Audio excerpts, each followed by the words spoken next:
esperança.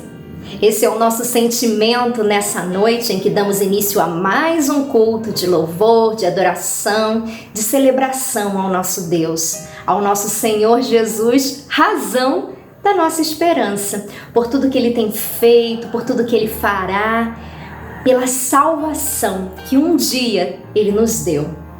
Esperança é o tema da nossa campanha de missões nacionais, escolhido para, mais uma vez, renovar o compromisso da nossa denominação em continuar espalhando esperança para tantos brasileiros e brasileiras que precisam dessa vida e dessa esperança que a nova vida em Jesus nos dá.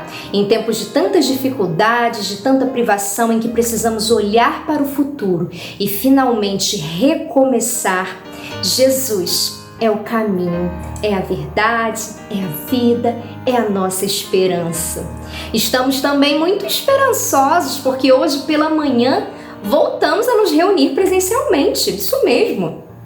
Para você poder participar conosco das nossas reuniões presenciais matutinas, sempre pela manhã, você precisa se inteirar dos nossos protocolos de segurança e se inscrever para estar conosco aqui presencialmente no santuário da nossa igreja. Você precisa estar inscrito, tá bem? Então procure saber, porque nós estamos morrendo de saudades e querendo encontrar os nossos irmãos e querendo encontrar também as nossas crianças. Não esquecemos de vocês, não. O culto infantil também está de volta todos os domingos pela manhã e as crianças também precisam estar inscritas. Primeiramente, crianças a partir de 3 anos de idade. Depois, no futuro, o nosso berçário será aberto, mas ainda não. Então, se você tem mais de 3 anos, se o seu pequeno gigante tem mais de 3 anos, inscreva-se, inscreva a sua família para que nós possamos cultuar juntos e presencialmente.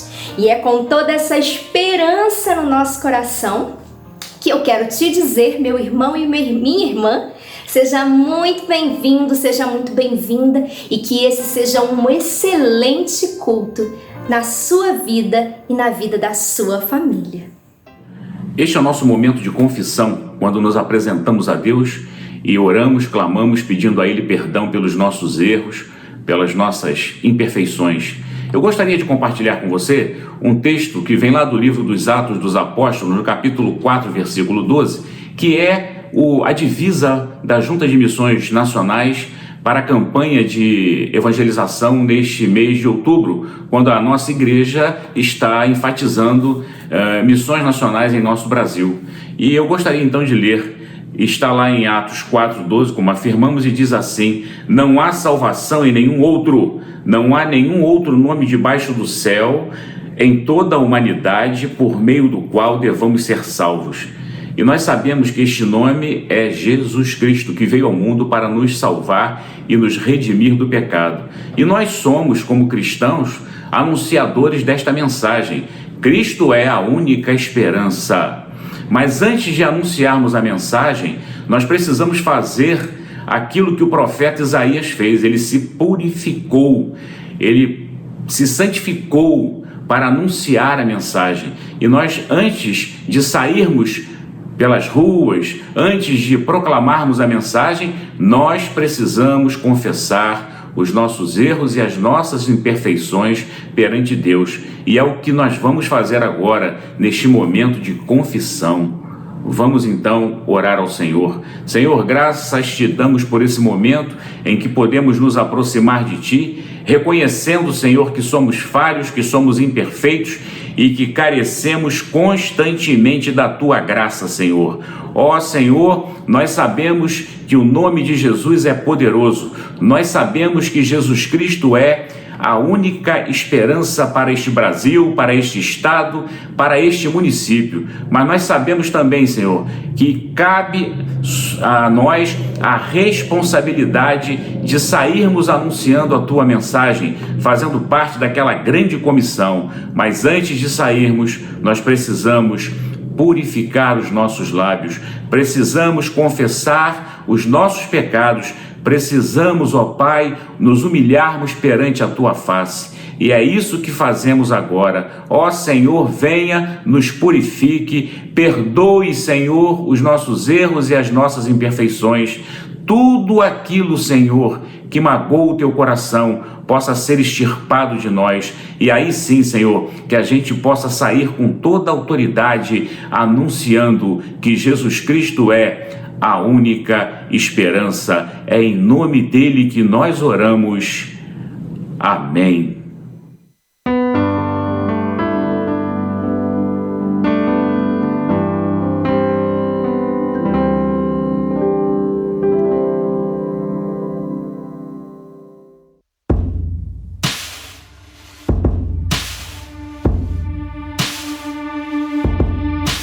A solidão vem e ela quer me destruir, e o pânico me fala que eu não posso mais sorrir. Me sinto preso em mim mesmo, não sei de onde veio todo esse medo, e a culpa quer me convencer de que isso vem de mim, ou do pensamento de que não é fácil assim, que eu devo sonhar menos, poupar os meus talentos. Mas isso não é o que o meu pai diz pra mim.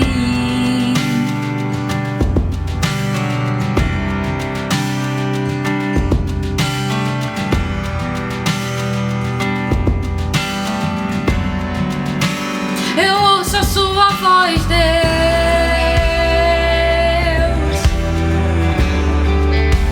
Eu ouço a sua voz, Deus.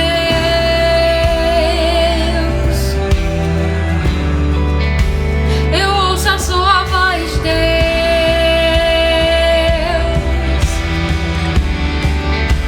Eu ouço a sua voz, Deus, dizendo pra mim: seja forte e corajoso, não temas e não desanimes. Eu sou teu Deus, te escondo em mim. Seja forte e corajoso, não temas e não desanimes. Eu sou teu Deus, te escondo em mim, e vai ser sempre assim.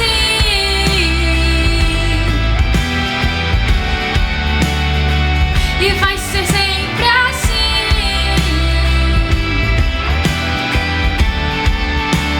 Eu ouço a sua voz, Deus.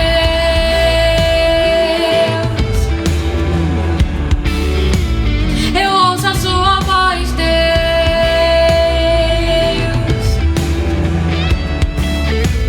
Eu ouço a sua voz, Deus.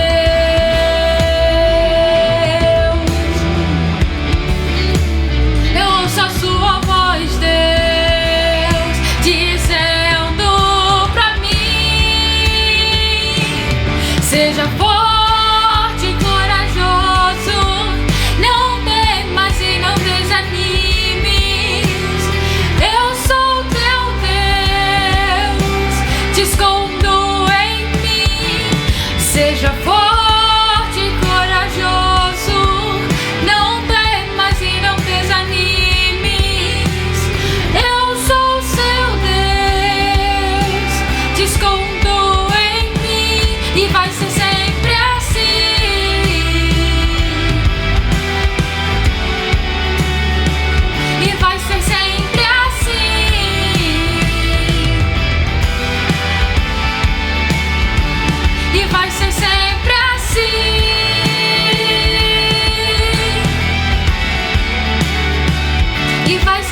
esse é o momento do culto onde vamos interceder pelos nossos irmãos enfermos.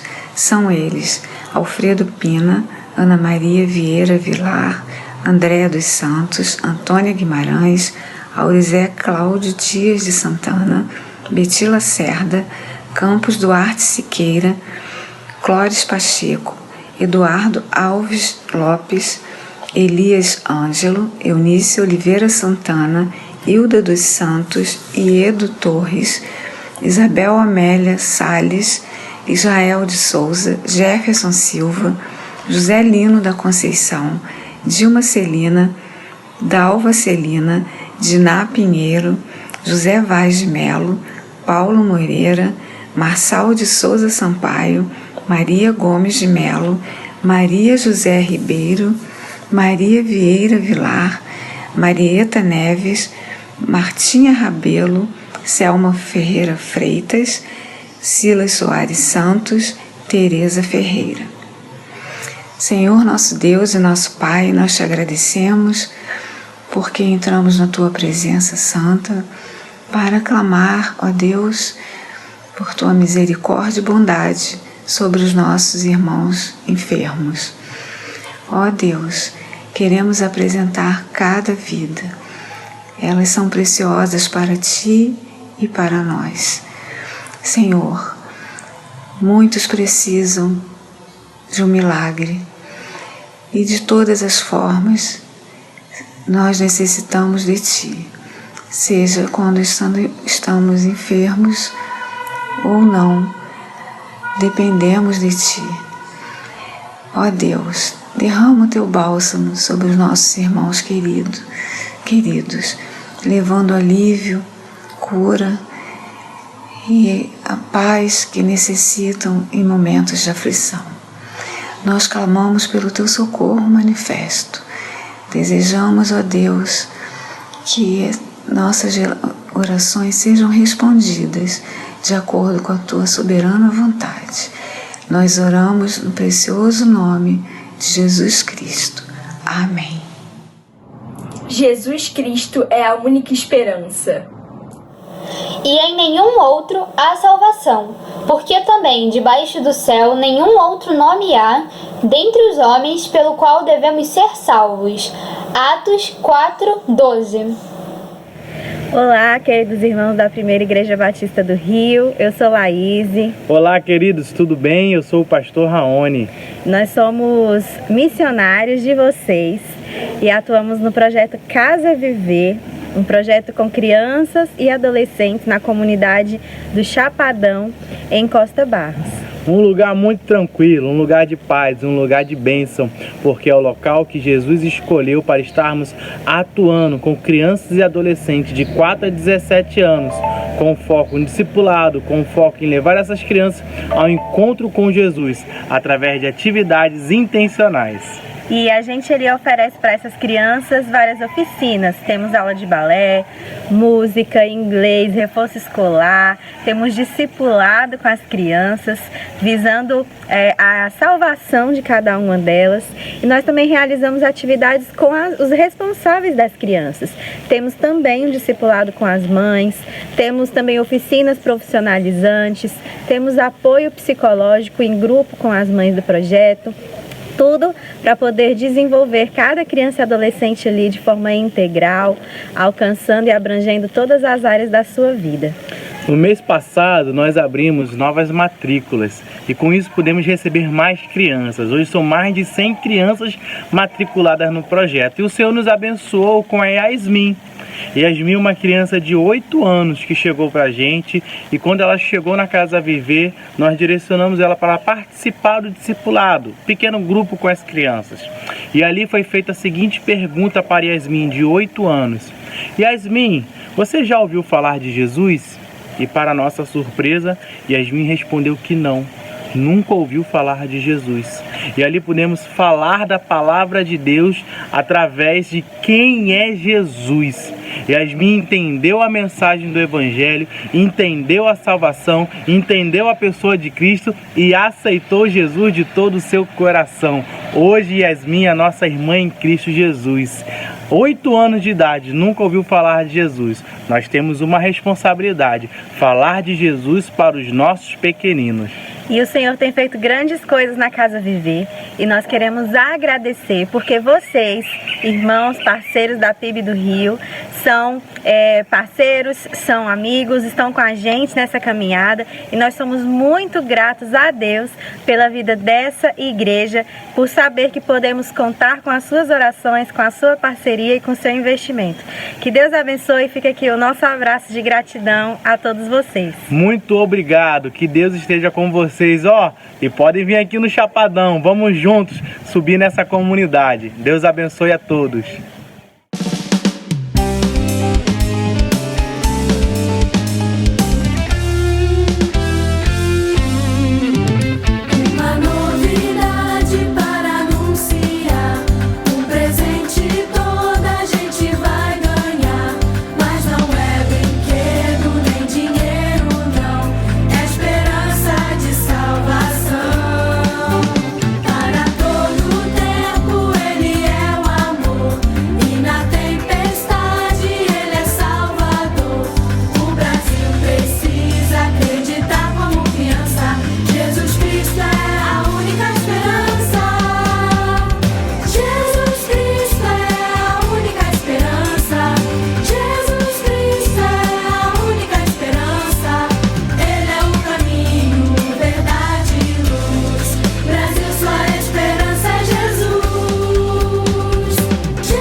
Feliz campanha missionária, Primeira Igreja Batista do Rio de Janeiro. Neste culto, nos lembramos com alegria dos nossos irmãos norte-americanos que há 150 anos plantaram a Primeira Igreja Batista no Brasil. Por isso, louvamos ao Senhor pela vida de cada um deles e por todos aqueles que trabalharam e continuam trabalhando para o crescimento da obra missionária em nossa pátria. Vamos avançar, proclamando que Jesus Cristo é a única esperança.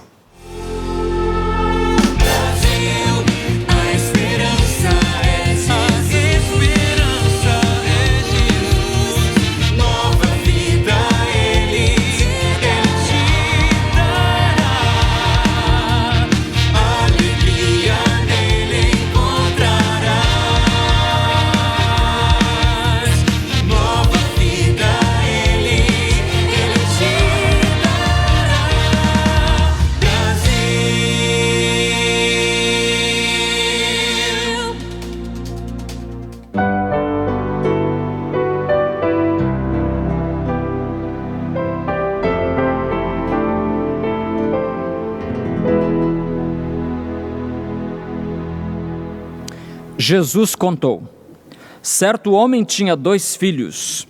O mais moço disse ao pai: Pai, dá-me a parte dos bens que me cabe por herança. Então o pai repartiu seus bens entre eles. Poucos dias depois, o filho mais moço, juntando todas as suas coisas, partiu para um país distante e lá desperdiçou seus bens, vivendo de modo irresponsável. E depois de gastar tudo, houve naquele país uma grande fome, e ele começou a passar necessidade. Então se colocou a serviço de um dos cidadãos do país, e este o mandou para os seus campos para cuidar de porcos. Ele desejava encher o estômago com as alfarrobas que os porcos comiam, mas ninguém lhe dava nada. Ele, porém, caindo em si, disse: quantos empregados de meu pai têm fartura de comida, e eu estou aqui passando fome? Vou me levantar, irei até meu pai e lhe direi: Pai, pequei contra o céu e contra ti. Não sou mais digno de ser chamado teu filho. Trata-me como um dos teus empregados. Fuga, fome, fé, festa e fúria. Já vimos a fuga e a fome. Hoje veremos a fé. Ó Deus, Deus bendito, Pai amoroso e perdoador, nós te damos graças por estarmos reunidos, embora distantes uns dos outros fisicamente, mas reunidos em torno da cruz e aos teus pés. Pedimos que agora nos fales, nos desafies, nos convertas, nos consoles, nos convenças da superioridade da tua verdade. Em nome de Cristo. Amém. Você vê que a novela continua, não é? Continua. Você viu que o rapazinho, o jovem, pegou a sua herança, a parte que lhe cabia, recebeu do pai ainda vivo e foi para uma terra distante. O que aconteceu? Chegando lá, viveu, diz a minha tradução, de modo irresponsável, ou como diz a nova tradução na linguagem de hoje, viveu uma vida cheia de pecado. E um dia acabou o dinheiro. Acabando o dinheiro, ficou sem amigos, ficou sem comida, sem perspectiva, e aí ele foi à lona. Nesta mensagem de hoje, que é a terceira, nós descobriremos que o filho pródigo não tinha dificuldade alguma em conjugar o verbo cair, porque de queda ele entendia muito bem. Por que entendia muito bem? Porque primeiro porque ele saiu de casa, da casa do pai, e isso já representa a primeira queda, sair da casa do pai. Depois ele caiu na estrada, foi para muito longe, indo para uma terra distante. Depois, chegando lá na terra distante, ele caiu de novo, caiu na folia. E certamente vivendo de bar em bar, de baile em baile, A vida para ele parecia ser uma festa sem fim, mas só parecia, porque depois que acabou o dinheiro, caiu socialmente e foi parar no fundo do poço, e ele finalmente caiu em si. Aqui está a melhor queda. Foi o dia glorioso do despertar da sua consciência que deixou, na linguagem de alguns filósofos brasileiros, deixou de ser ingênua para ser uma consciência crítica. E Lucas registrou, ele porém, versículo 17, ele porém caindo em si. Um comentário diz assim: este exercício de pensamento é chamado cair em si ou cair dentro de si.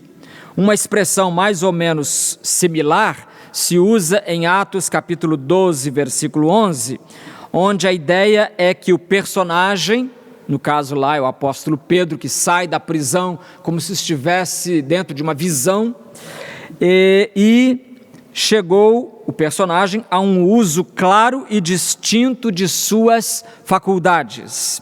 Aqui, como se o filho pródigo houvesse estado fora de si, e ele volta a ser ele mesmo, como se antes um espírito maligno estivesse dominando a vida dele, controlando, e agora ele está liberto, pois que entra num estado de reflexão natural e não pervertida acerca da sua condição. Ele recupera, para resumir, recupera a posse de si, recupera a posse de sua consciência. Na prática, o que significa esse caindo, ele porém caindo em si? Algumas coisas. Primeiramente, cair em si é quando cai a ignorância da própria miséria. Então, cair em si representa o fim dessa ignorância, desse desconhecimento da própria miséria. Alguém já fez o destaque, com rara felicidade, de que o jovem podia tomar consciência de sua miséria, enquanto os porcos não. E isso já mostra que o homem é superior aos animais, que o homem foi criado por Deus com um dispositivo interno que acusa quando esse homem chega ao fundo do poço. Só quando caiu ali foi que ele viu a lama, e quando ele caiu em si, foi que ele viu a lama em que ele afundou. Na lama estava pagando o preço de ter acreditado numa ilusão. Fora enganado pelos seus equivocados conceitos de felicidade, conceito errado, e liberdade. Meu amigo, aproveite para examinar os seus conceitos. Sabe por quê? Porque ideias falsas, conceitos falsos, trazem consequências trágicas. Nunca é sem preço, mas sempre ideias falsas trazem consequências trágicas. O pródigo sofreu um duríssimo golpe de consciência. Foi preciso parar num chiqueiro para que descobrisse a sua verdadeira miséria. E lá no chiqueiro descobriu também o que ele estava perdendo. Foi ali, pela primeira vez na vida, que ele fez uma avaliação da sua vida, e ele se lembrou de que possuía na casa do pai, do que ele possuía lá e do que ele estava tendo agora, ali na terra distante. Ele comparou as mesas, a mesa da casa do pai e a mesa que ele nem tinha, porque porco não come na mesa, né? Então, ele comparou essas duas mesas, a do pai distante e ali dos porcos, e ele percebeu que o saldo não lhe era favorável. Estava vivendo, portanto, uma vida deficitária. e viver longe do Pai, eu preciso dizer a você, viver longe do Pai significa viver no vermelho, significa patinar no prejuízo. E esta é uma triste descoberta. Mas quanto mais cedo você, ou o homem em geral, descobrir isso, a pessoa descobrir, quanto mais cedo, melhor. Porque haverá tempo de voltar para a casa do Pai. Ele, porém, caindo em si, escreveria Machado de Assis, cair em si é melhor do que cair do terceiro andar. E ele escreveu isso porque os prédios do Rio de Janeiro do seu tempo, os mais altos tinham 3 andares. Então, cair lá de cima, né, equivaleria hoje a cair de um prédio de 20 andares. Era uma tragédia. Há muita gente que não viu ainda a lama que a rodeia. Este que é o problema de muito filho pródigo. Ele não percebe que ele está indo de morro abaixo. Ele não percebe que o dinheiro vai acabar. Ele pode até usar roupa de grife, mas no fundo é tudo lama pura. Ele pode só desfilar de carro zero, mas ele vai descobrir depois que a vida sem o Pai é um zero só. Talvez ele só quisesse comer caviar, mas a lama estava chegando. Camilo Castelo Branco, um dos escritores portugueses do século XIX, ele colocou na boca de um personagem seu esta frase. O livro chama-se Amor de Salvação. Tem 2, amor de salvação e amor de perdição. E no amor de salvação ele diz: caí da minha fantasia na lagoa fétida da verdade. Caí da minha fantasia na lagoa fétida da verdade. Às vezes a verdade é assim, é dura demais. E este rapaz estava agora convivendo com a verdade, que finalmente aflorava. Longe do Pai, a vida não tem sentido. Longe do Pai, a vida não tem conforto. Longe do Pai, a vida não tem futuro. Em segundo lugar, cair em si, além de ser a queda, além de ser afastar-se da ignorância da própria miséria, cair em si é quando cai o orgulho de pedir ajuda. Sabe que uma das coisas mais difíceis para algumas pessoas é justamente isso, pedir ajuda?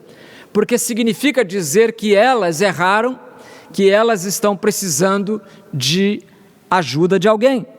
Jesus disse em Mateus 9,12, os sãos não precisam de médico, mas sim os doentes. Os sãos não precisam de médico, eles acham que estão sãos, sadios, saudáveis, então não vão ao médico. Quando é que a gente vai ao médico? Quando é que o sujeito vai ao médico? É quando ele está realmente admitindo que não tem outro jeito, ou eu vou lá ou eu vou morrer. Aí ele vai. Muitas vezes é assim, né? Aqui no Ocidente a gente ouve muito poucas histórias vindas do Japão. E eu li uma história há pouco tempo, contada por um pastor e escritor japonês chamado Toyohiko Kagawa. E ele foi um grande pastor, ele deu muita contribuição às causas sociais, combatendo a miséria no Japão. Alguns o chamam de reformador social, mas eu digo que ele era apenas um crente tentando praticar o evangelho na sua sociedade. Mas inclusive ele esteve no Brasil na década de 50, e ele esteve visitando inclusive aquela colônia de letos lá no interior de São Paulo, a colônia Varpa. E ele conta nos seus livros a história de um rapazinho chamado Hosokawa. O Hosokawa era filho de um médico e eles moravam na cidade de Kobe, no Japão, né? Devido a escolhas erradas na vida, o Hosokawa, esse jovem, parou de estudar, fez uma burrada, que é parar de estudar. Não faça isso você. Parênteses aqui para dizer para você não parar de estudar. Por favor, faça qualquer sacrifício, mas não pare. Hosokawa parou de estudar, jovem ainda. Aí, certamente, o pai ficou cobrando, ele saiu de casa. Saiu de casa e foi viver na capital, em Tóquio. E em Tóquio, ele aprendeu uma arte e que no início deu algum dinheiro para ele e até alguma fama. A arte era de andar se equilibrando numa corda. Já viu isso, né? Andar se equilibrando numa corda. E ele fez muito sucesso no Japão, começou a ganhar dinheiro, aí começaram a vir outras propostas, ir aos Estados Unidos, ele fez shows lá também, depois na Inglaterra, na Alemanha, na Áustria. E aí na Áustria, exatamente na capital, em Viena, aconteceu um acidente. Ele perdeu o equilíbrio lá em cima da corda e caiu. Naquela época não havia esse reforço de segurança que hoje os equilibristas têm, mas ele caiu e não se levantou mais. É uma história muito triste essa. Não se levantou mais. Foi levado às pressas para o hospital, ficou um dia, uma semana, um mês, 2 meses, ficou meses num hospital, era um hospital católico, mas ele não se recuperava.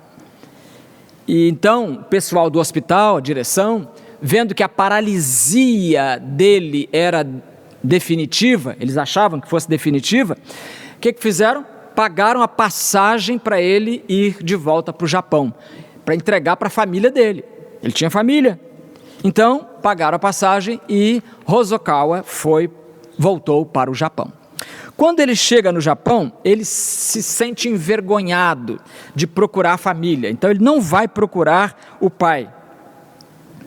E sendo agora paralítico, ou estando paralítico, a opção que melhor se lhe oferecia era a da mendicância. E ele então foi ser mendigo pelas ruas e se arrastando com muita dificuldade. O Toyohiko conta que Hosokawa demorava 1 hora para percorrer 2 quarteirões. 1 hora se arrastando pelas calçadas para cobrir 2 quarteirões apenas. O Hosokawa estava tão desesperado que um dia ele pensou que seria curado num templo, havia um templo budista lá, até hoje, o templo budista Kobo Daishi, na cidade de Tatsue. E ele pensou que indo lá, ele seria curado. Aí ele foi, e se arrastando. Eu não consegui descobrir qual a distância entre onde ele estava e Tatsue, mas ele gastou semanas se arrastando até chegar lá. Quando ele chegou lá, o monge budista responsável pela admissão das pessoas simplesmente o agrediu fisicamente e o expulsou dali, bateu nele e mandou embora. Ele ficou imagina, você vem com uma esperança e é recebido assim, não é? O que aconteceu? Ele saiu dali derrotado, destruído emocionalmente, mas ele teve forças para raciocinar assim: tudo bem, eu vou pedir ajuda a uma igreja cristã. Eu não me esqueço da bondade dos cristãos de Viena. Deve haver alguma bondosa igreja cristã também no Japão. Eu vou achar. E saiu dali, chegou a uma cidade chamada Tokushima, onde fincou a sua residência, digamos assim. E ali em Tokushima trabalhava um missionário evangélico chamado C.A. Logan. E ele chegou à presença do missionário, que prontamente o recebeu. O missionário cuidou dele, falou de Jesus, evangelizou o Hosokawa. E depois de algum tempo, o Hosokawa já teve melhoras visíveis, chegando inclusive a conseguir ficar de pé. E até conseguir um trabalho. ele passou a vender batata doce cozida num carrinho de mão. E foi vivendo essa vida por 9 anos mais, até que, em decorrência do próprio acidente lá na Áustria, ele faleceu. Mas a essa altura já estava vivendo com Jesus, vivendo uma vida cheia de alegria até a sua partida. O narrador da história, como eu disse, Toyohiko Kagawa, ele conheceu o Hosokawa na mesma igreja onde ambos se reuniam, ali na cidade de Tokushima. E o Toyohiko arremata: a história desse homem me ensinou uma profunda lição. Nossa vida neste mundo é como a luta daquele homem. Enfrentamos continuamente os duros golpes da vida e inutilmente procuramos ajuda e salvação. Mas, conclui o autor, mas não há salvação a não ser em Cristo. Não há salvação a não ser em Cristo. Então, cair em si é quando cai a ignorância da própria miséria, quando você toma ciência de que longe da casa do Pai a vida é miserável. Segundo, cair em si significa cair o orgulho de pedir ajuda. Em terceiro lugar, cair em si é quando se ensaia o retorno. O filho disse lá na terra distante, versículo 18: vou me levantar, irei até meu pai. Vou me levantar. Outra tradução diz: levantar-me-ei e irei ter com meu pai. Ou seja, o ensaio, ele está ensaiando lá. A verbalização é o ensaio. Ele está formulando as frases que ele deverá dizer para o seu pai, como um marceneiro lapidando frase por frase. Ele repete várias vezes cada uma delas, e é o ensaio para ele chegar à presença do Pai. Para mim, esse ensaio já é mais um testemunho do nosso livre-arbítrio.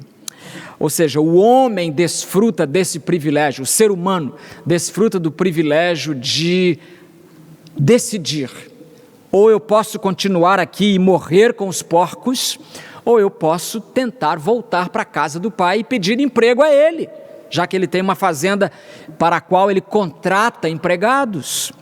Então, o homem pode escolher ficar no chiqueiro ou se levantar e voltar. O Jung, Carl Gustav Jung, chamado pai da psicologia analítica, tem uma frase que eu gosto. Ele diz assim: eu não sou o que me acontece, eu sou o que escolho me tornar. Eu não sou o que me acontece, eu sou o que eu escolho me tornar. O rapaz ficou ensaiando aquele retorno, ficou repassando a fala do retorno, resumida essa fala na fórmula: Pai, pequei. Pai, pequei contra o céu e contra ti. A Bíblia chama esse processo pelo qual esse jovem está passando de arrependimento, de confissão, né? Sem dizer Pai, pequei, ninguém jamais entrará no céu. Meu amigo, isso é muito sério. Sem dizer Pai, pequei, ninguém entrará no céu. E eu espero que nesta noite você também esteja dizendo: Pai, pequei. Lembra que no início do Evangelho de Mateus, diz que naquele tempo João Batista foi para o deserto da Judéia e começou a pregar, dizendo: arrependam-se dos seus pecados, porque o reino do céu está perto. O arrependimento, como o filho pródigo mostrou, o arrependimento é a porta de entrada para o reino de Deus. Aliás, é a única porta. É a única porta. Eu sei que talvez entre alguns dos nossos amigos que nos acompanham o culto nesta noite, talvez alguns se encontrem nesta situação. Talvez você tenha consciência de que o pecado é um tiro na alma. Talvez você saiba que viver longe de Deus é impossível e a pouca vida longe dele é de má qualidade. Então, por isso, talvez alguns devem estar já há muito tempo até pensando em ser crentes, mas argumentam que estão esperando um sinal de Deus. Meu amigo, pelo amor de Deus, não espere mais sinal de Deus. Ele já deu todos os sinais na sua direção. Ele quer, Ele espera que você volte para casa e Ele está dando a você mais uma vez a oportunidade de ouvir a palavra. A palavra é a oportunidade que o Espírito está dando. Então, cair em si é quando cai a ignorância da própria miséria, é quando cai o orgulho de pedir ajuda, é quando se ensaia o retorno, tudo isso é cair em si. E, finalmente, cair em si é quando se levanta para começar a viagem do retorno. É preciso se levantar e fazer a viagem de volta, não pode ficar só no ensaio. O Freud dizia que o pensamento é o ensaio da ação. E é mesmo. Esse rapaz é um exemplo disso. Ele ficou lá pensando e ensaiando as frases que ele iria dizer para o seu pai, a sua fórmula de confissão. Mas ele não permitiu que a ideia de voltar, que a ideia morresse na praia do só planejamento. Não ficou só no projeto, até porque ele não tinha outra opção. Era voltar ou morrer, ou seja, era voltar ou voltar. Voltar ou voltar. Às vezes Deus nos deixa ir até este ponto da nossa vida, da nossa queda, para que a gente possa olhar para cima. Houve um presidente norte-americano chamado Theodore Roosevelt, e antes de ser presidente ele era coronel do exército, e ele visitou certa vez, ainda como coronel, ele visitou uma reserva de índios Navajo. E em conversa com um missionário que trabalhava com aqueles índios, o coronel perguntou: missionário, você não acha que se nós proporcionássemos a estes índios melhores condições de vida, melhores moradias, roupas e coisas do gênero, você não acha que a gente poderia alcançá-los mais facilmente com o Evangelho? O missionário deu uma resposta estranha. Ele disse: suponha, coronel, que quando o filho pródigo estava no país distante, alguém lhe tivesse dado uma boa casa, um terno novo e uma conta bancária. Em quanto tempo ele teria voltado para a casa do pai? O coronel pensou e disse: nunca teria voltado. Meu amigo, às vezes Deus permite que cheguemos ao fundo do poço para que então olhemos para cima. Às vezes é assim, às vezes é uma enfermidade, é uma dificuldade, é o desemprego, uma provação sem comparação, de tamanho incomparável.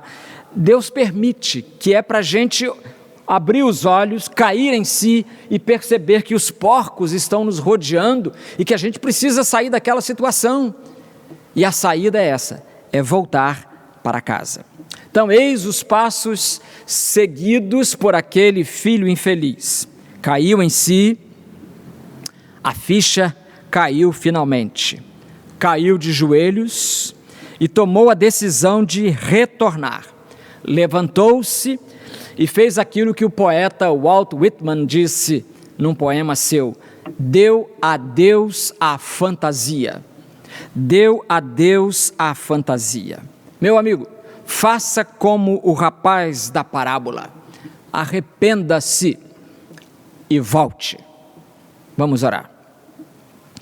Deus eterno, nosso Pai, obrigado porque mesmo estando nós distantes da Tua presença, nos amaste e permitiste que voltássemos e nos recebeste com um abraço e com uma festa.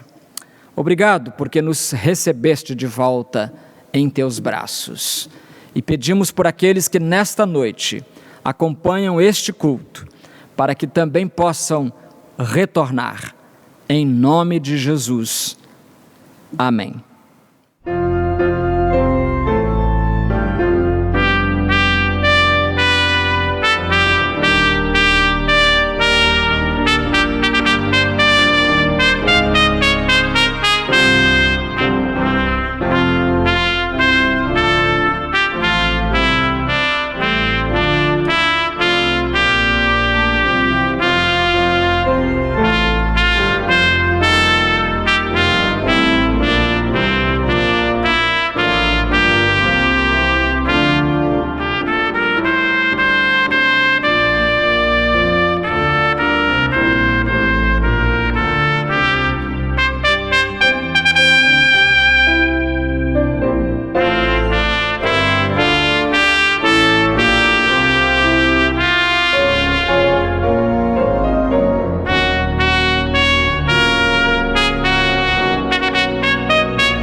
Olá, irmãos! Como vocês já sabem, os cultos presenciais da nossa igreja já voltaram.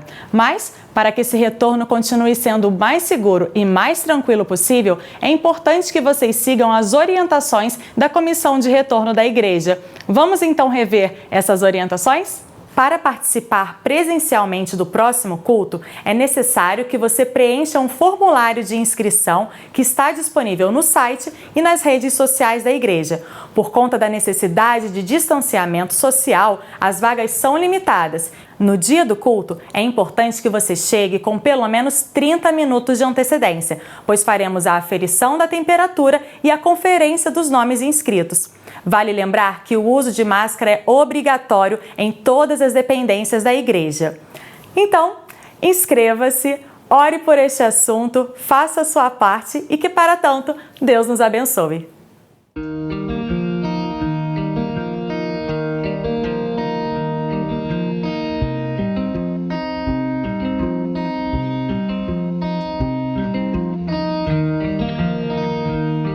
Olá, irmãos e irmãs da Primeira Igreja Batista do Rio de Janeiro. O meu nome é Aline Araújo e eu sou membro da comissão eleitoral que elegerá a diretoria para o ano de 2022. Lembrando que hoje é o último dia para a entrega do seu formulário de indicação de candidatos da nossa igreja. A comissão eleitoral receberá o seu formulário até hoje, ao final da noite. Portanto, se você ainda não fez a sua entrega, ainda há tempo. Lembrando que não precisa você entrar em contato com a pessoa que quer indicar. Coloque o nome dela no formulário indicando o cargo e deixe que nós, da comissão, vamos entrar em contato com ela. Os seus dados, telefone e e-mail estão atualizados na secretaria da igreja? Não?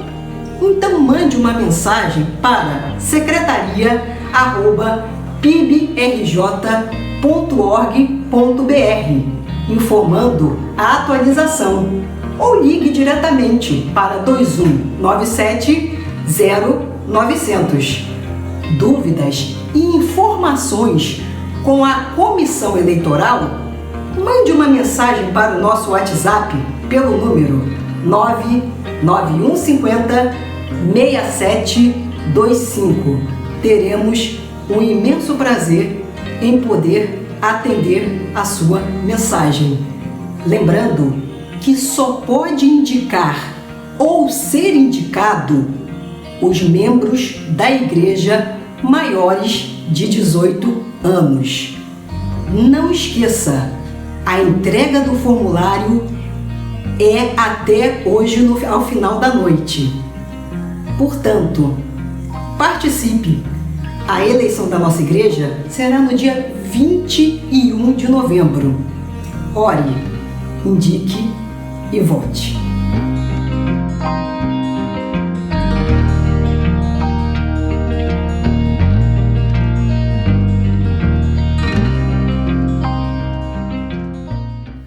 Obrigado. Esperamos encontrar você no próximo domingo, neste mesmo canal, nesta mesma hora. Que o Senhor possa dar a você uma semana cheia de vitórias. É o desejo sincero do nosso coração e a nossa oração. E por falar em oração, vamos orar. Encerramos, ó Deus, este culto com o nosso coração cheio de alegria por tudo aquilo que vimos e ouvimos. Pedimos Tua graça sobre nós, continua fazendo-nos instrumentos do Teu amor junto às pessoas que convivem conosco. Oramos ainda pelo nosso país, pela nossa terra, pelo fim da pandemia, fim total. Ó Deus, pelo crescimento da vacinação, para que todos possam estar imunizados, devidamente imunizados, contra este vírus que se provou tão letal. Por favor, Senhor, abençoa-nos, dando-nos uma semana feliz, vivendo-a para a Tua glória, em nome de Jesus. Amém.